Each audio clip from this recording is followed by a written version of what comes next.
Om Namo Bhagavate Vasudevaya. Om Namo Bhagavate Vasudevaya. Om Namo Bhagavate Vasudevaya.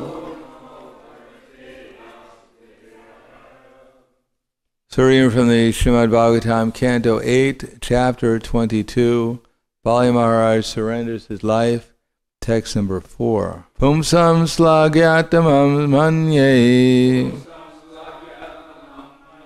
dandam arhatam arpitam yamnamata pita brata suridaischa dishantihi. Translation and purport by His Divine Grace A.C. Bhaktivedanta Swami Srila Prabhupada. Although a father, mother, brother, or friend may sometimes punish one as a well-wisher, they never punish their subordinate like this. But because you are the most worshipful Lord, I regard the punishment you have given me as most exalted. Purport. Punishment meted out by the Supreme Personality of Godhead is accepted by the devotee as the greatest mercy. Tate nukampam susamikshamano punjana evatma kritam vipakam ridvagvapubir vidadan namaste jiveta yo mukti pade sadaya bhakt.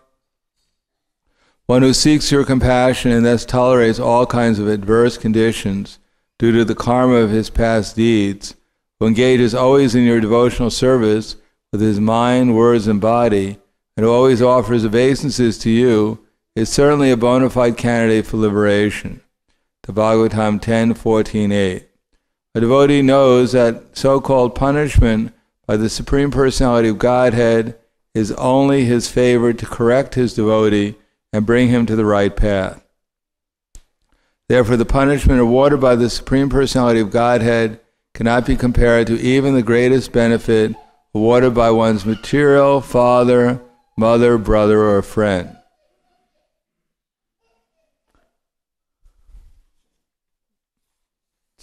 Not such a bad verse. Pumsam shlagatamam manye dandam arhatam arpitam yamnamata pita brata suridas cha siddhanti cha. Although a father, mother, brother, or friend may sometimes punish one as a well-wisher, they never punish their subordinate like this. But because you are the most worshipful Lord, I regard the punishment you have given me as most exalted. Namo Vishnu Padaya Krishna Prasthaya Bhutaya Srimate Bhaktivedanta Swami Namane Namaste Saraswati Deve Gauravani Pracharane Nirvishesha Srinivadi Pasyatyade Satarne.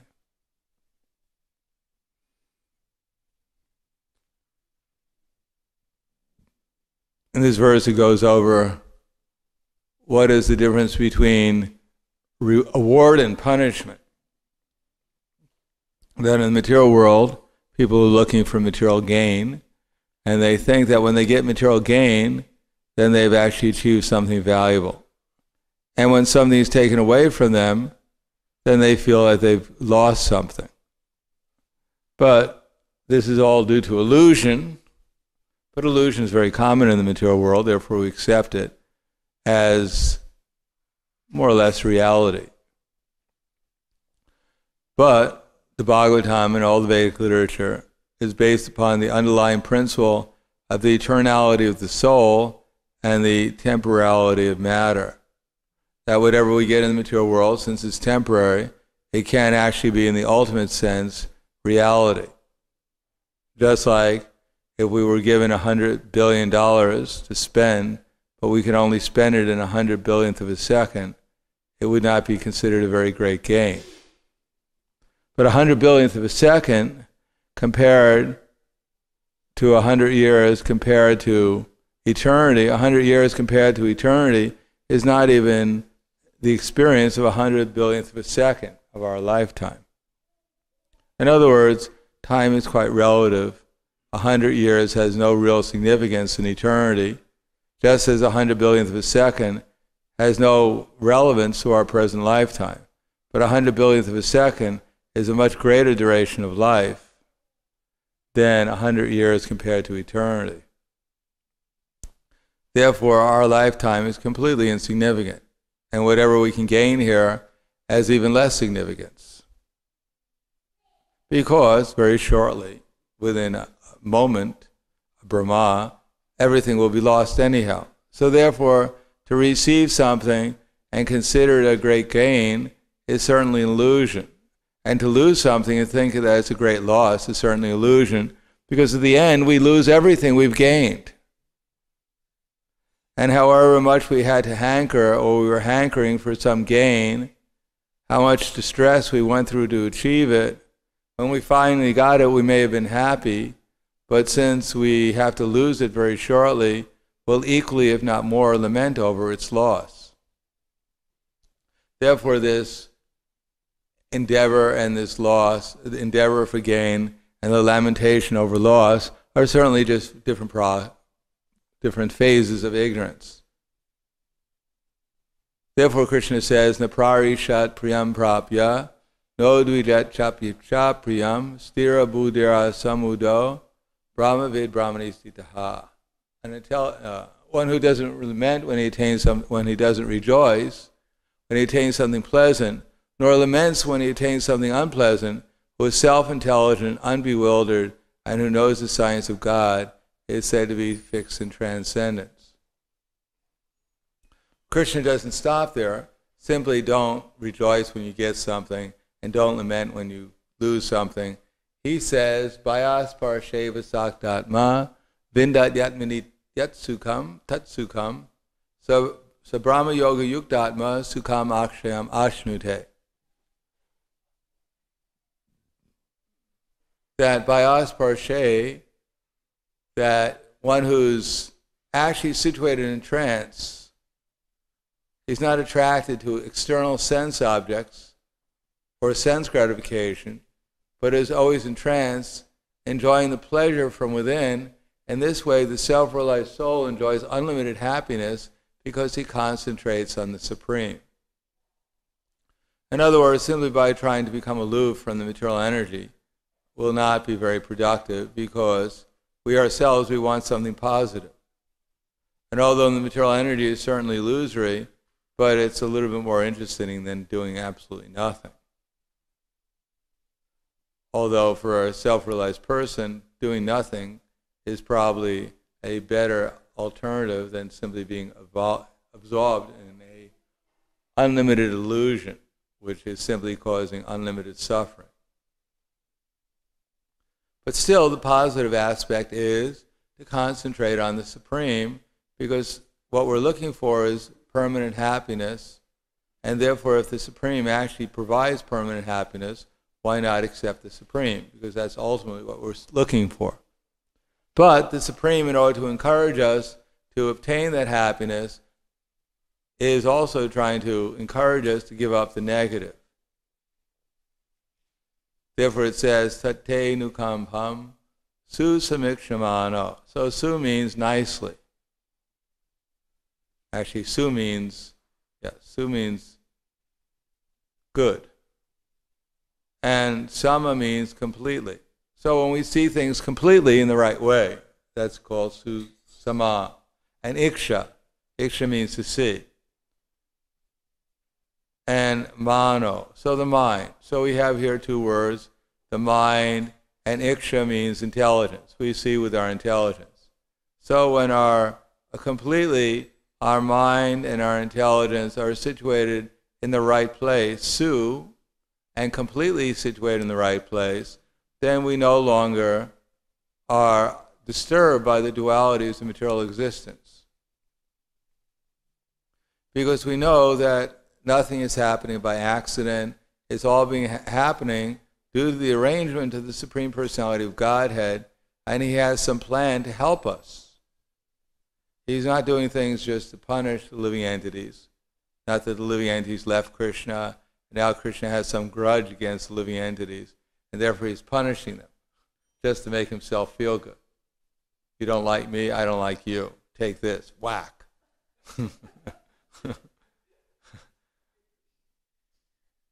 Not that Krishna has some vindictive agenda against the living entities in the material world.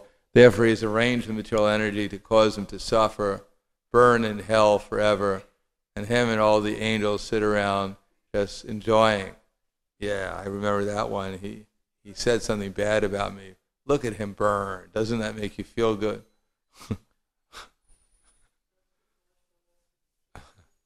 No, Krishna has a purpose behind what he's doing, and that purpose is ultimately to free the living entities from the illusory energy so they can be properly situated in the spiritual energy. Therefore, one who realizes that things are not happening arbitrarily, nor they're happening by the goodwill of Krishna, and if we're suffering, it is not simply arbitrarily given to us, but it is the reactions of our past activities. We're an illusion presently because of what we've done in the past. Maharaj Shabdev says, Nunam pramatak kurute vikarma, yat indriya pritya aprinoti, nasadu manye yat atmanoyam asanapi kleshita ashadeha. That people are certainly mad in this material world because they're very much anxious to serve the dictation of their senses.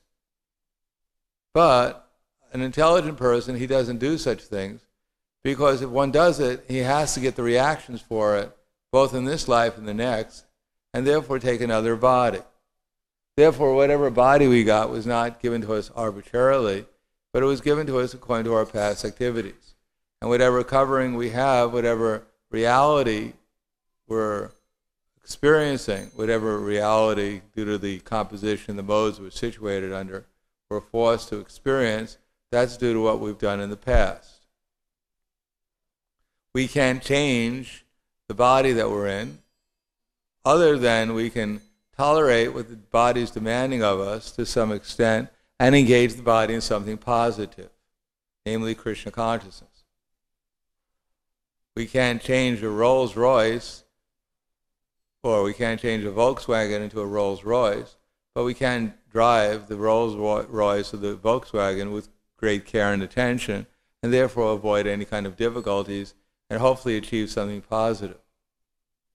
Similarly, we can't change the body we're in, but we can know how to utilize it properly so that we get the ultimate benefit of life. But the body we're in is destined for a certain amount of distress, as it's destined to a certain amount of happiness, so-called material happiness. Therefore, one has to learn to tolerate. As Krishna says, Matra sparshas tu konteya, shitoshna sukadukada, agama payano nityas tam titiksha savarata. O best among men, Arjuna, the person who is not disturbed by happiness and distress, and who is steady in both, which appear like the appearance and disappearance of winter and summer season, that arise from sense perception, O son of Bharata. One has to learn to tolerate these without being disturbed, or the non-permanent appearance of happiness and distress, and the disappearance in due course are like the appearance and disappearance of winter and summer season. They arise from sense perception, O son of Bharata, and one must learn to tolerate them without being disturbed. Sense perception also includes the mental concoctions that we're subjected to. Therefore, Krishna says, Yam hina vyantante te purusham purusharshava samaduka sukam dhiram samritat vaya kalpate. O best among men, Arjuna, the person who is not disturbed by happiness and distress, that he certainly becomes eligible for liberation. Na sato vidite bhavo, na bhavo vidite sata, ubayapitistrantas tadat tvanayas tatra darshivi. The seers of the truth have concluded that of the eternal there is no cessation, of the temporary there is no permanence. Therefore, we have to expect we're destined to a certain amount of suffering. There's nothing we can do to avoid it. That doesn't mean that necessarily we don't take care of the problems that we're faced with, because part of the reason why we can avoid a certain amount of suffering is because due to our past activities we have a certain amount of intelligence, and if we utilize it we can minimize our suffering. But we can't completely eliminate it because we only have a certain amount of intelligence, and we've been given a body which only has a certain amount of ability to avoid suffering, especially the sufferings of janma, mrityu, jara, vyadi, dukkha, dosha, and udarshana. Old age, disease, and death are inevitable for everyone. Therefore, they're impossible to avoid. But there are the impetuses to make spiritual advancement. If there was no old age, there was no disease, there was no death, or the prospect of taking another birth, then we would be very lackadaisical about our spiritual advancement. Oh yes, I'll make spiritual advancement maybe in the next lifetime of Brahma. I have unlimited time here in the material world, so why be pressured into making advancement?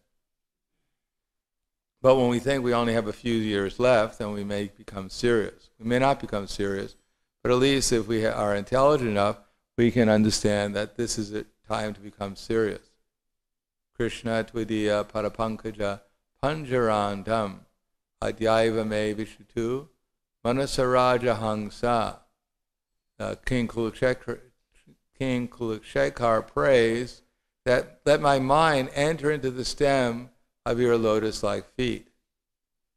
My swan-like mind enter into the stem of your lotus-like feet because immediately. Because now that I'm healthy and I have a clearer consciousness, therefore there is some possibility I can fix my mind upon you when I leave my body. But if I have to wait till everything is disturbed, kanda viroda, when everything becomes disturbed, my throat becomes choked up with mucus, then I may smaratam kutaste. I may find it difficult to remember you with that circumstance. Therefore, we should understand, as we were pointing out before, that as soon as we don't realize that our present condition is not reality, but is been given to us due to our past activities, and therefore make an endeavor to fix our mind upon Krishna under all circumstances, then we remain covered by the illusory energy. And that's called paravastavadabodha jato, yavana jignasita atmatadvam, yavan kriyastavadi domino vai karmatmaka yena sharira bandha. That as long as one is not making an endeavor to inquire about one's real self, as long as one becomes distracted by the so-called pleasures and miseries of material existence and forgets to inquire about oneself, then the result is that by our activities, our mind becomes cloudy. And as long as our mind is uncloudy, we ourselves, the soul's consciousness, remains unclear. And as long as our consciousness is unclear, we have to take one body after another. So our consciousness is already unclear through our past activities, but the hope is that if we engage this body in devotional service and come in contact with Krishna consciousness, then the result will be that gradually our senses, mind, and intelligence become purified, and our real consciousness will be reawakened. Evam manak karma prasam prayunkte avididatman upadiyamane pritinava yavan mai vasudeve namuchante deha yogena yadvat. That as long as one is maintaining this false conception of life and working accordingly, evamana karma prasam prayunkte, one will be subjected to the reactions of one's activities. But during this time, we should pritirna yavan mai vasudeve, try to develop love for Vasudeva. Only that way can one become free. Namuchante deha yogena tadva. So one will become free from these false conceptions and therefore eventually not have to take another material body, one after another. Therefore the devotee appreciates if sometimes there is some punishment, is to purify us by Krishna. And if there is some benediction coming from others, we should understand that these are not real benedictions if they don't help us free us from the material conception of life.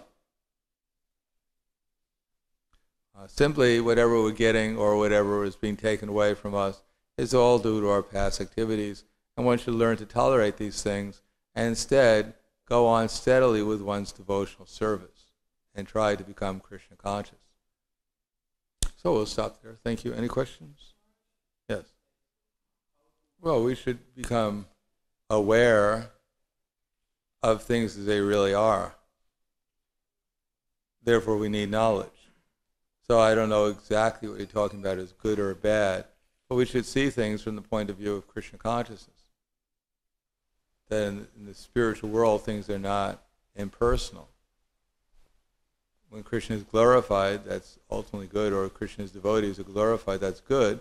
And if someone glorifies our activities, then we should understand that ultimately that glorification goes back to our teachers who are teaching us in disciple succession how to serve Krishna.